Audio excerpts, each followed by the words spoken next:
Hi friends, నేను మీ Ganesh. Friends, మనం ఈరోజు ఈ వీడియోలో ask G tricks episode 2 run చేయబోతున్నా. Ask G tricks first episode ఏదైతే ఉందో దాంట్లో కొన్నికి మాత్రమే పిక్ చేయగలిగాను, అన్నీ అయితే క్వశ్చన్స్ అయితే పిక్ చేయలేకపోయాను. ఇప్పుడు రిమైనింగ్ ఏవైతే ఉన్నాయో వాటిని నేనైతే పిక్ చేసి మీకు ఆన్సర్స్ అయితే ఎక్స్ప్లెయిన్ చేస్తాను. అండ్ ఇప్పుడు మనం ఫస్ట్ క్వశ్చన్ వచ్చేటప్పటికి మనకి ఎవరు అడుగుతున్నారో చూద్దాం ఒకసారి. నాగ వెంకట శెట్టి గారు మోనికుంట్ల అయితే ఈయన మనకి ఏమడుగుతున్నాడు, వన్స్ ఏ మంత్ FMCG ప్రొడక్ట్స్ సెర్చ్ చేయడం ఎలా? ఒకటండి, మీరు వన్స్ ఏ మంత్ అనేది అక్కడ మీరు సెర్చ్ బార్లో సెర్చ్ చేస్తే మీకు ఈజీగా అయితే వస్తుంది. మీరు పెద్ద ఆలోచించాల్సిన పని అయితే లేదు. మీరు పేటీఎంలో కానీ పేటీఎం మాల్లో కానీ వెళ్ళి సెర్చ్ బార్ ఉంటుంది కదా, అక్కడ వన్స్ ఏ మంత్ అని సెర్చ్ చేయండి. అక్కడ మీకు వచ్చిన ప్రొడక్ట్స్ మాత్రమే మీరు చూస్ చేసుకోగలుగుతారు. కొత్తగా మీరు ఏదైతే అన్ని ప్రొడక్ట్స్ అయితే రావండి. ఇది పర్టికులర్గా వాళ్ళు చేసిన ఫిక్స్ బగ్ అది. అంటే మీరు ఒక విధంగా వాళ్ళు ఫిక్స్ చేస్తారు దాన్ని. మీకు ఇంకా సపరేట్గా అన్ని ప్రొడక్ట్స్ రావాలి వన్స్ ఏ మంత్లో అంటే అలా ఏం రాదు. సెలెక్టెడ్ ప్రొడక్ట్స్ మాత్రమే మీకు వస్తాయి. ఒకవేళ మీకు వాటిలో ఏమైనా నచ్చినట్టయితే మీరు తీసుకోవడానికి అయితే ఎలిజిబిలిటీ అయితే అవుతారు. ఇకపోతే సెకండ్ వచ్చేటప్పటికి మనకి ఏంటంటే దిలీప్ కుమార్ గారు అడుగుతున్నారు ఏంటంటే, బ్రో నేను పేటిఎం నుంచి ప్రోమో కోడ్స్ ద్వారా 2 ప్రొడక్ట్స్ బుక్ చేశాను. అయితే 1 ప్రోడక్ట్ డెలివరీ అయ్యింది, 2 షిప్పింగ్ అయ్యాక నేను క్యాన్సిల్ చేసి 1 మంత్ అవుతుంది, నా మనీ ఇంకా రాలేదు. ఓకే, ఎందుకు రాలేదు అని నేను చెప్తాను. ఫస్ట్లీ మీకు దానికి క్యాష్ బ్యాక్ కనుక వచ్చినట్టయితే మీకు మనీ అయితే రిఫండ్ అవ్వదు. ఇది పర్టికులర్ మీరు గమనించుకోవాలి. ఎందుకంటే మీకు ఆల్రెడీ క్యాష్ బ్యాక్ అయితే వచ్చి ఉంటుంది, అది మీ తరపున మీరు క్యాన్సిల్ చేస్తారు. ఇంకొకటి ఏంటంటే క్యాష్ బ్యాక్ వచ్చిన తర్వాత మీరు క్యాన్సిల్ చేస్తారు. ఓకే, షిప్పింగ్ అయిన తర్వాత మీరు క్యాన్సిల్ చేస్తారు కావున ఖచ్చితంగా అది ఇన్వాలిడ్లోకి వస్తుంది. ఎందుకంటే మీకు ఆల్రెడీ క్యాష్ బ్యాక్ ఆ అమౌంట్ ఏదైతే ప్రోడక్ట్ ఉందో దాని అమౌంట్ అనేది మీకు క్యాష్ బ్యాక్ వచ్చేసింది. కావున మీకు పర్టికులర్గా మళ్ళీ ఇంకా క్యాష్ బ్యాక్ రావాలంటే రాదు. అదైతే వాళ్ళు పర్టికులర్గా మెన్షన్ చేశారు. If you are cancel order you will be calculated equals to cash back అంటే ఇంటూ క్యాష్ బ్యాక్ అంటే క్యాష్ బ్యాక్ కూడా కౌంట్ అవుతుంది. అప్పుడు మీకు ఆ క్యాష్ బ్యాక్ అనేది ఎక్స్క్లూడ్ చేయడు, ఇంక్లూడే చేస్తాడు. అంటే మీరు అక్కడ అర్థం చేసుకోవాల్సింది ఏంటంటే 2 మిక్స్ అయ్యే క్యాలిక్యులేషన్ అయితే అవుతుంది. కావున రిఫండ్ అనేది 2 మిక్స్ అయ్యే వస్తుంది. సపరేట్గా మీకు క్యాష్ బ్యాక్ వచ్చింది కదా, మళ్ళీ నా ప్రోడక్ట్ వాల్యూ అయిన రిఫండ్ రావాలంటే రాదనమాట. ఇకపోతే నెక్స్ట్ క్వశ్చన్ వచ్చేటప్పటికి, and why Paytm apps gives times fail transfer amount? I'm using the app 1 year but after try also transfer amount fails. Why చెప్తాను. అయితే దీనిలో యూపీఐకి అడుగుతున్నారా అని నాకైతే అర్థమైంది. అయితే యూపీఐ ట్రాన్సాక్షన్ ఎందుకు ఫెయిల్ అవుతాయి అంటే హెవీ యూజర్స్ అవ్వడం వల్ల ఫెయిల్ అవుతుంది. అండ్ 1 more ఏంటంటే మీరు ఫర్ బ్యాంక్ నుంచి హెవీ అమౌంట్ అంటే 1500, 2000, 3000 చేసినట్టయితే ఫర్ అవర్కి 5 times మాత్రమే అవుతుంది. ఒకవేళ మోర్ దెన్ మీరు 5 times కంటే ఎక్కువ చేసినట్టయితే సమ్ టైమ్స్ అంటే అన్నిసార్లు బగ్ అనేది ఒకేలా ఉండదు. అంటే వాళ్ళు పెట్టుకున్న సిస్టమ్ నాకు ఏంటి అర్థం కాదు, కానీ ఫర్ అవర్ 5 times అవుతుంది. అది హెవీ అమౌంట్ అయితే. అది లేదు 5 rupees, 10 rupees, 20 rupees, 30 rupees, 100 rupees అయితే మీకు ఫర్ అవర్కి 20 అయిపోతుంది. ఫర్ బ్యాంక్ అకౌంట్కి ఫర్ డే 20 ట్రాన్సాక్షన్ మాత్రమే ఉంటుంది. మీకు ఈజీగా అయితే కంప్లీట్ అయిపోతుంది.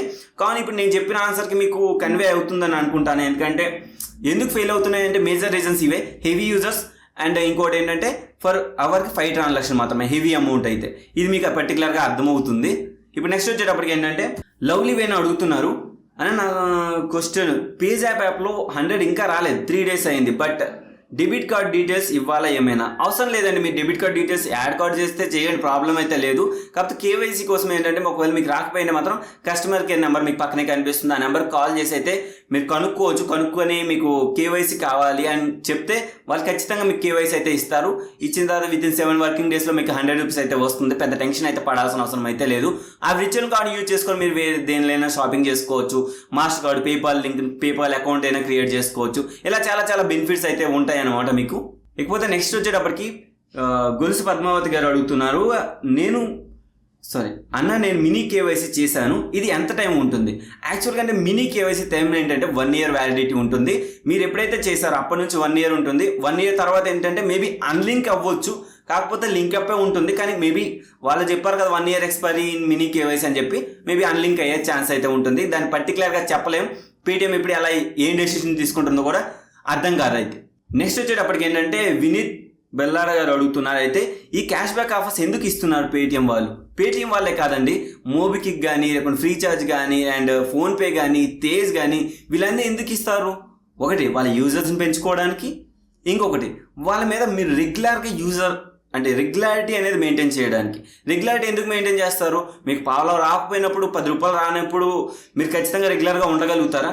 ఉండరు కదా. సేమ్ ఇదే మ్యాటర్ని ప్రతి ఒక్కరు ఒక బిజినెస్ మ్యాన్ అనేది ఆలోచించేది యూజర్ వైఫ్ నుండి ఆలోచిస్తారు.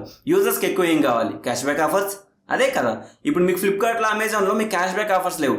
ఓన్లీ మీకు అది ఒక సీజన్, బిగ్ బిలియన్ డే కానీ లేకుంటే గ్రేట్ ఇండియన్ ఫెస్టివల్స్ కానీ ఇలా డీల్స్ వచ్చినప్పుడు మాత్రం మీరు ఎక్కువగా ఇంట్రెస్ట్ చూపుతారు. అదే లేదు నార్మల్ టైంలో మీరు ఎందుకు అంత ఇంట్రెస్ట్ చూపరు, క్యాష్ బ్యాక్స్ రావు అని చెప్పేసి. అండ్ ఇదే మెయిన్ థింగ్, ఇదే ఒక బిజినెస్ డెవలప్ అవ్వడానికి కానీ ఒక ఆఫర్స్ కానీ ఒక రీఛార్జ్ కానీ ఏదైనా చేసేటప్పుడు క్యాష్ బ్యాక్స్ వచ్చేటప్పటికి మీకు ఇంకా ఇంట్రెస్ట్ పెరుగుతుంది. అయ్యో ఇంకా నేను చేయాలి, ఇంకేదైనా క్యాష్ బ్యాక్ ఆఫర్ వస్తుందేమో, ఇంకా ఏదైనా అంటే ఒక మనసులో క్యూరియాసిటీ అనేది ఉంటుంది, ఒక ఆతృత అంటారు కదా, సేమ్ దాన్ని. అది డిపెండ్ చేసుకుని వీళ్ళు వాళ్ళ బిజినెస్ని అయితే డెవలప్ చేసుకోవడానికి ఈ క్యాష్ బ్యాక్ ఆఫర్స్ని అయితే ఇస్తారు. మీరు పెద్దగా దానికోసం పట్టించుకోక్కర్లేదు, క్యాష్ బ్యాక్స్ వస్తున్నాయి, ఎంజాయ్ చేయండి అండ్ లాట్ ఆఫ్. ఎందుకంటే నేను ఇంకా ఇన్స్టాంట్స్ అప్డేట్స్ ఇస్తాను, కాకపోతే ఇప్పుడు కొంచెం బిజీలో ఉంటాను అప్పుడప్పుడు, కానీ ఇవ్వలేకపోతాను అంతే. కాకపోతే మీ టెలిగ్రామ్ ఛానల్ అయితే ఫాలో అవ్వండి. నెక్స్ట్ వచ్చేటప్పటికి రాజు పేరాలు అడుగుతున్నారు అన్నమాట. అయితే నాకు మొబైల్ నెంబర్ చేంజ్ అవ్వడం లేదు, ఓల్డ్ పేటిఎం డిలీట్ చేసినా అలానే చెప్తుంది, ఆల్రెడీ యూజ్డ్ అని వస్తుంది, నాకేం అంటే ఏమవుతుంది చెప్పాలా? అయితే నేను చెప్తాను చూడండి. ఒకటి, మీరు మీ కేవైసీ డిలీట్ చేశారంటే, ఒకటి ఆ పేటిఎం అకౌంట్ డిలీట్ చేశారంటే మినిమం 3 months అనేది మీరు వెయిట్ చేయాలి ఉంటుంది. మీకు ఏదైనా కన్ఫర్మేషన్ మెయిల్ వస్తుంది, లేదంటే పేటిఎం కస్టమర్ కేర్ కాల్ చేసి నాకు ఈ అకౌంట్ అవసరం లేదండి, ఈ అకౌంట్ డిలీట్ చేయండి అని చెప్పండి. ఒకటి, ఒకవేళ మీరు మొబైల్ నెంబర్ చేంజ్ చేయాలనుకుంటే, సపోజ్ ఫర్ ఎగ్జాంపుల్ నా దగ్గర ఇది కేవైసీ నెంబర్ ఉంది, ఓకే, ఇది కేవైసీ నెంబర్, అసలు దీనికి వేరే దానికి మినీ కేవైసీ ఉన్నాను అడవదు, కేవైసీ ఉన్నాను అడవదు, అంటే దీనికి అసలు ఏమి ఉండకూడదు, అసలు పేటిఎం అకౌంటే ఉండకూడదు. అప్పుడు ఏమవుతుందంటే ఈ కేవైసీ అకౌంట్ ఏదైతే ఉందో ఇది దీనిలో కన్వర్షన్ అవుతుంది, ఎందుకంటే దీనికి పేటిఎం అకౌంట్ లేదు కావున. ఎందుకు కన్వర్షన్ అవ్వదో కూడా మీకు ఒక చిన్న లాజిక్ చెప్తాను. సపోజ్ ఫర్ ఎగ్జాంపుల్ ఇది కేవైసీ అకౌంట్, ఇది మినీ కేవైసీ అకౌంట్, దీనిలో నాకు 5,000 రూపాయలు ఉన్నాయి అనుకోండి ఫర్ ఎగ్జాంపుల్. నేను అప్పుడు దీని నుంచి దీనికి కన్వర్షన్ చేస్తే ఈ డబ్బులు ఎక్కడ పోతాయి? మరి ఒక యూనిక్ అనేది ఉంది దీనిలో, అలా అన్నప్పుడు ఈ డబ్బులు మరి ఎక్కడ పోతాయి? మీకు లాసే కదా. అంటే యూజర్ సేఫ్టీని బేస్ చేసుకొని వాళ్ళు ఇలా చేస్తున్నారు అనమాట. ఇది చాలా బెటరే, ఎందుకంటే మీ సేఫ్టీయే, మీ పర్పస్ మాత్రమే వాళ్ళు మీకు చెప్తున్నారు, వేరే విధంగా అయితే కాదు. కానీ ఐ హోప్ మీరు అందరూ అర్థం చేసుకుంటారు ఎందుకు నేను ఇది చెప్పాను అనేది. ఒకవేళ దీనికి అసలు కేవైసీ లేకుండా, అసలు దీనికి పేటిఎం అకౌంట్ లేకపోతేనే మీ మొబైల్ నెంబర్ అనేది చేంజ్ అవుతుంది. దీనికి మినీ కేవైసీ అకౌంట్ ఉన్నా, నాన్ కేవైసీ అకౌంట్ ఉన్నా, అసలు కేవైసీ అకౌంట్ ఉన్నా, ఏది ఉన్నా కూడా మీకు చేంజ్ అయితే అవ్వదు అనమాట. ఒకటి గమనించారా? అది మీరు ఏదైతే నెంబర్ ఉంటుందో దాన్ని చేంజ్ చేసే నెంబర్కి అసలు ఏమి ఉండకూడదు. ఈ నెంబర్కి ఎన్ని ఉన్నా పర్లేదు, మినీ కేవైసీ ఉన్నా నాన్ కేవైసీ ఏమి ఉన్నా పర్లేదు, కాకపోతే దీనికి అనేది అసలు పేటిఎం అకౌంటే ఉండకూడదు. ఓకే, ఇకపోతే నెక్స్ట్ వచ్చేటప్పటికి ఏంటంటే ఆన్లైన్ ట్రిక్స్ గారు అడుగుతున్నారు, అన్న నాది Flipkart account number mobile number చేయాలి, హౌ ఇట్స్? అయితే నేను దీనికోసం ఆన్సర్ చెప్తాను. అయితే ఫ్లిప్కార్ట్ మొబైల్ నెంబర్ చేంజ్ చేయడం కావదు, మీరు ఈమెయిల్ చేంజ్ చేయొచ్చు. ఈమెయిల్ చేంజ్ చేసి వాళ్ళకి రిక్వెస్ట్ అనేది పెట్టవచ్చు, I want to change my mobile number అని చెప్పేసి వాళ్ళకి మెయిల్ అయితే చేయొచ్చు. లేదంటే నేను పర్టికులర్గా గమనించింది అంటే యాప్లో అయితే వాళ్ళు ఎక్కడ మెన్షన్ చేయలేదు మీరు మొబైల్ నెంబర్ అయితే ఎడిట్ చేసే ఛాన్స్ అయితే ఉంటుందని. ఎందుకంటే ఫ్లిప్కార్ట్ అకౌంట్ ఏదైతే ఉందో ఇది మొబైల్ నెంబర్తో సింకప్ అయ్యేది ఉంటుంది, అంటే సింక్ అవుతుంది అనమాట. అలా అన్నప్పుడు జీమెయిల్ మీరైతే చేంజ్ చేసుకోగలుగుతారు, కానీ మనకి ఈ మొబైల్ నెంబర్ అనేది చేంజ్ అవ్వదు, ఎందుకంటే మొబైల్ నెంబర్తో లింక్అప్ అనేది ఉంటుంది. ఒకవేళ మీరు ఫ్లిప్కార్ట్ కస్టమర్ కేర్కి అయితే కాల్ చేసి మీరు ఖచ్చితంగా దీనికైతే సొల్యూషన్ అయితే కనుక్కోవచ్చు. నాకు తెలిసి మీరు ఫ్లిప్కార్ట్ కాల్ చేయడం మంచిది. నేను ఇచ్చే ఒక బెస్ట్ సజెషన్ అంటే ఫ్లిప్కార్ట్ కాల్ చేసి అయితే మీరు ఎంక్వైరీ చేయడం అయితే చాలా బెటర్. ఇకపోతే నెక్స్ట్ వచ్చేటప్పటికి ఏంటంటే అరుణ్ అడుగుతున్నారు, కేవైసీ రిమూవ్ చేయొచ్చా? చేయొచ్చు అంటే చేయలేము, ఓన్లీ మొబైల్ నెంబర్ మాత్రం చేయొచ్చు. అసలు కొత్త మొబైల్ నెంబర్కి ఈ కేవైసీ అకౌంట్ అయితే చేంజ్ అయితే చేయొచ్చు. రిమూవ్ చేయొచ్చు అంటే కస్టమర్ కేర్ కాల్ చేసి కూడా మీకు ఆప్షన్ అయితే ఉంటుంది. ఖచ్చితంగా రిమూవ్ చేసే ఛాన్సెస్ అయితే ఉంటాయి, ఎందుకంటే వాళ్ళ తరపున వాళ్ళు చేస్తే చేయగలుగుతారు, అది మీ ప్రమేయం మీద ఆధారపడి ఉంటుంది. వెరిఫికేషన్కి కొన్ని డీటెయిల్స్ అనేది అడుగుతారు, last transaction history, last 5 digits, last మీ ఆధార్ నెంబరు, ఇలా అడుగుతారన్నమాట. వాటికి మీరు ఆన్సర్ చెప్పగలిగితే సరిపోతుంది, మీకు ఈజీగా కేవైసీని అయితే రిమూవ్ చేయగలుగుతారు. ఇకపోతే నెక్స్ట్ క్వశ్చన్ వచ్చేటప్పటికి బిగ్ పేటిఎం వరల్డ్ వైడ్ అడుగుతున్నారు, అన్న నాకు పేటిఎం పేమెంట్స్ బ్యాంక్ పాస్కోడ్ అడుగుతుంది, 2 days నుండి బాగానే అయ్యింది, ఈరోజు మాత్రం పాస్కోడ్ టైప్ చేస్తే ఓపెన్ కావడం లేదు అని చెప్పేసి ఫస్ట్ క్వశ్చన్ అవుతుంది.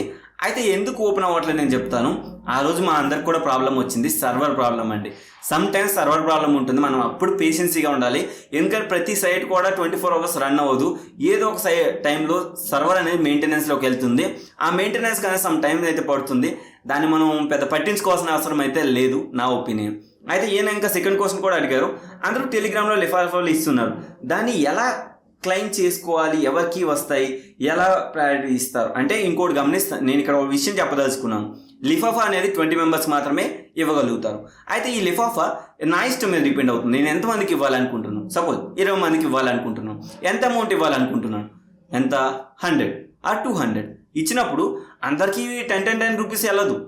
ఎందుకంటే అక్కడ ర్యాండమ్లీ ఫాస్ట్గా క్లిక్ చేసిన ఎక్కువ అవుతుంది, లేట్గా క్లిక్ చేసిన ఇంకా ఎక్కువ రావచ్చు. అలా చెప్పలేం, అది డిపెండ్స్ ఆన్ వాళ్ళ టైము అండ్ లక్ మీద డిపెండ్ అవుతుంది. ఇది లక్ బేసిక్స్ అనమాట. కానీ వచ్చిన అమౌంట్ మొత్తం ఫుల్ఫైడ్ చేసేస్తుంది. ఓకేనా? అండ్ ఇప్పుడు మీకు అర్థమైపోయింది ఈ పేటిఎం లిఫాఫా నేను ఎలా అయితే సెండ్ చేస్తాననేసి. ఇది ప్రతి ఒక్కరు మీరు కూడా సెండ్ చేయొచ్చు అండి, పెద్ద ప్రాబ్లం అయితే లేదు. ఒక యూనిక్ లింక్ వస్తుంది, ఆ లింక్ని క్లిక్ చేస్తే చాలా ఆటోమేటిక్గా మీకు యాడ్ అయితే అయిపోతుంది. మీకు దీనికి పెద్ద క్లైమ్ అలాంటి ప్రాసెస్ ఏమో జస్ట్ క్లిక్ చేస్తే చాలు, ఈజీగా అయితే అయిపోతుంది అనమాట. ఇకపోతే లాస్ట్ అండ్ ఫైనల్ అండ్ పెండాట వినయ్ గారు అడుగుతున్నారు, bro Paytm toll free number చెప్పు. అయితే ఈ పేటిఎం టోల్ ఫ్రీ నెంబర్ అనేది మీకు పక్కనే కనిపిస్తుంది, చూడొచ్చు. ఎందుకంటే టోల్ ఫ్రీ నెంబర్ అందరూ అడుగుతున్నారు కదా, మీకు టోల్ ఫ్రీ నెంబర్ కావాలని చెప్పి. ఇది వర్క్ అవ్వచ్చు, వర్క్ అవ్వకపోవచ్చు. ఎందుకంటే పేటిఎం ఎప్పుడు ఎలా ఉంటుందో కూడా చెప్పలేదు. ఎందుకంటే నాకు ఆశ్చర్యం అనిపిస్తుంది. పేటిఎం కోసం అయితే టోల్ ఫ్రీ నెంబర్స్ అయితే దొరకట్లేదు, ప్రతిదానికి అయితే ఛార్జెస్ పడుతున్నాయి. మీ జియో వాడితే మాత్రం చేయండి, ప్రాబ్లం అయితే లేదు. టోల్ ఫ్రీ నెంబర్ అన్నిసార్లు మనకు దొరకనైతే దొరకదు, అది నా ఒపీనియన్. ఓకే గైస్, ఓవరాల్గా ఇది ఈ వీడియోలో మీకు చెప్పాలనుకుంటే అండ్ ఈ వీడియో అయితే ఈ వీడియో మీద నచ్చింది ఒక లైక్ చేయండి, షేర్ చేయండి. And thank you for watching. జై హింద్ ఫ్రెండ్స్, మన బిల్సు మళ్ళీ కలుస్తాను.